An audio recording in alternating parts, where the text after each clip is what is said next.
शैक्षिक जगत राजस्थान में आपका हार्दिक स्वागत है। आज अपन सीईटी एग्ज़ाम 2022 से संबंधित साइंस के क्वेश्चनों की बात करेंगे। ये क्वेश्चन वन लाइन में होंगे और सीईटी के एग्ज़ाम में इनके 36 क्वेश्चन होंगे, तो ये आपके लिए उपयोगी होगा। इसलिए हम एक एक क्वेश्चन की चर्चा करेंगे। तो देखते हैं। पहला क्वेश्चन है, प्रकाश वर्ष किसका मात्रक है? तो ये दूरी का। प्रकाश वर्ष किसका मात्रक है? तो प्रकाश वर्ष दूरी को मापा जाता है। शीतकाल में कपड़े हमें गर्म रखते हैं क्योंकि वे शरीर की ऊष्मा को बाहर जाने से रोकते हैं। अगला क्वेश्चन है, पानी के किसी द्रव्यमान को 0 सेंटीग्रेड से 4 सेंटीग्रेड से तक गर्म करने से उसके आयतन में क्या प्रभाव पड़ता है? तो देखो, 0 डिग्री से लेकर 4 डिग्री सेंटीग्रेड तक, 0 से जब 4 डिग्री तक आता है तो उसके घनत्व में वृद्धि होती है। पहले घटने के बाद वृद्धि होने लगेगी। 0 पर पानी जम जाता है, फिर धीरे धीरे संघनन अवस्था में वो बढ़ता है। तो पहले घटेगा फिर बढ़ेगा। नेक्स्ट क्वेश्चन, सर्वोत्तम ऊष्मा सूचालक है पारद। पारद का मतलब है पारा। थर्मामीटर में पारा होता है और तापमान मापने के लिए थर्मामीटर का प्रयोग किया जाता है, उसमें पारा भरा होता है। तो सर्वोत्तम ऊष्मा सूचालक कौन है? पारद। भीषण सर्दी में ठंडे देशों में पानी की पाइपें फट जाती हैं। भीषण सर्दी में ठंडे देशों में पानी की पाइपें फट जाती हैं, तो इसका कारण होता है क्योंकि जमने पर पानी का घनत्व बढ़ता है। कि जब पानी बर्फ़ में बदलता है तो उसका घनत्व बढ़ जाता है।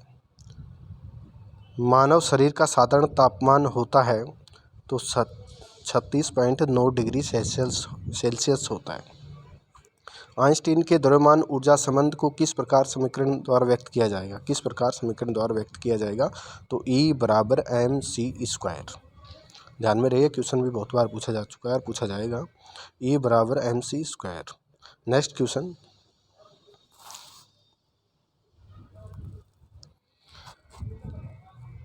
वह तापमान जिसका पाठ्यांक फ़ारेनहाइट और सेल्सियस दोनों पैमाने पर वही होता है, तो यह है -40 डिग्री सेंटीग्रेड पे। नेक्स्ट क्वेश्चन, रेफ्रिजरेशन वह क्रिया है जिससे कीटाणुओं की वृद्धि दर घट जाती है। रेफ्रिजरेशन मतलब रेफ्रिजरेटर जिसमें ठंडा किया जाता है तो कीटाणुओं की वृद्धि दर घट जाती है, तो रखा हुआ सामान लंबे समय तक खराब नहीं होता है।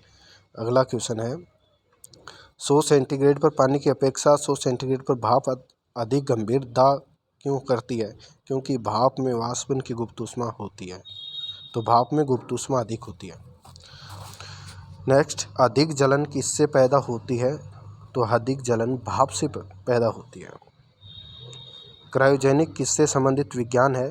तो क्रायोजेनिक निम्न तापमान से। नेक्स्ट, शीतकाल में एक मोटी कमीज की अपेक्षा 2 पतली कमीजें हमें अधिक गर्म क्यों रख सकती हैं? कि 2 कमीजों के बीच वायु परत रोधी माध्यम के रूप में काम करती है। 2 परतें होती हैं तो उनके बीच में एक वायु की परत होती है, तो इस प्रकार वह तापमान को बाहर निकलने नहीं देती। ध्वनि का वेग सर्वाधिक किस में होता है? तो ध्वनि का सर्वाधिक वेग इस्पात में होता है। जल वाष्प में भंडारित ऊष्मा को क्या कहते हैं? तो गुप्त ऊष्मा कहते हैं। जल वाष्प में भंडारित ऊष्मा को गुप्त ऊष्मा कहते हैं। कोई पिंड ऊष्मा का सबसे अधिक अवशोषण करता है जब वह होता है काला और खुरदरा। कोई पिंड ऊष्मा का सबसे अधिक अवशोषण करता है जब वह होता है तो काला और खुरदरा। तो काली और खुरदरी वस्तु ज़्यादा तापमान का अवशोषण करती है। डायऑप्टर किसकी इकाई है? तो डायऑप्टर लेंस की क्षमता है। प्रिज्म से गुजारने पर प्रकाश का कौन सा रंग सबसे अधिक विचलन दर्शाता है? प्रिज्म से गुजारने पर प्रकाश का कौन सा रंग सबसे अधिक विचलन दर्शाता है? तो ये रंग है बैंगनी। तो बैंगनी रंग सबसे अधिक विचलन दर्शाता है। ऑप्टिकल फाइबर का प्रयोग कहाँ होता है? तो ऑप्टिकल फाइबर का प्रयोग एंडोस्कोपी में होता है। कहाँ पर होता है? एंडोस्कोपी में। नेक्स्ट, अवतल लेंस से हमेशा कौन सा प्रतिबिंब बनता है? तो अवतल लेंस से आभासी और सीधा बनता है। अवतल लेंस से कौन सा बनता है? आभासी और सीधा।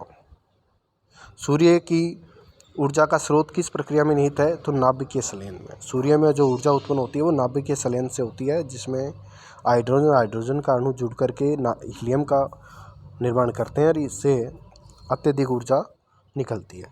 कौन सा रंग सम्मिश्रण दिन और रात के समय सर्वाधिक सुविधाजनक होता है? तो लाल और हरा। सुस्पष्ट दर्शन की न्यूनतम दूरी है? तो 25 सेमी। फाइबर ऑप्टिकल किस सिद्धांत पर काम करते हैं? तो ये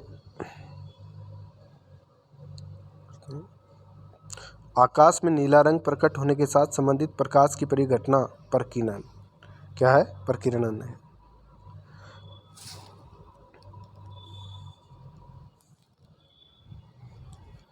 श्वेत प्रकाश को भिन्न भिन्न रंगों में व्यक्त करने के लिए किसका प्रयोग किया जाता है? तो प्रिज्म का।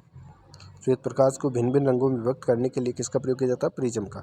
लेंस किससे बनता है? तो फिल्टन कांच से बनता है। लेंस फिल्टन कांच से बनता है। मरीचिका का बनना एक उदाहरण है प्रकाश के पूर्ण आंतरिक परावर्तन का। मरीचिका का बनना एक उदाहरण है प्रकाश के पूर्ण आंतरिक परावर्तन का। ग्रीष्म काल में मरीचिका किस परिघटना के कारण दिखाई देती है? तो प्रकाश का पूर्ण आंतरिक परावर्तन। ग्रीष्म काल में मरीचिका किस परिघटना के कारण दिखाई देती है? प्रकाश का पूर्ण आंतरिक परावर्तन। बस में ड्राइवर के पास लगा दर्पण होता है। बस में ड्राइवर के पास लगा दर्पण होता है तो ये उत्तल दर्पण होता है। और व्यक्ति जो दाढ़ी बनाता है, अपना चेहरा देखता है, वो सारा लेंस क्या है? उत्तल दर्पण है। क्या है? उत्तल। जल का तालाब कम गहरा दिखाई देने के कारण क्या मतलब होता है? अपवर्तन। अपवर्तन से तालाब की गहराई कम दिखाई देती है। हीरे की चमक का क्या कारण है? तो प्रकाश का संपूर्ण आंतरिक परावर्तन। प्रकाश का संपूर्ण आंतरिक परावर्तन।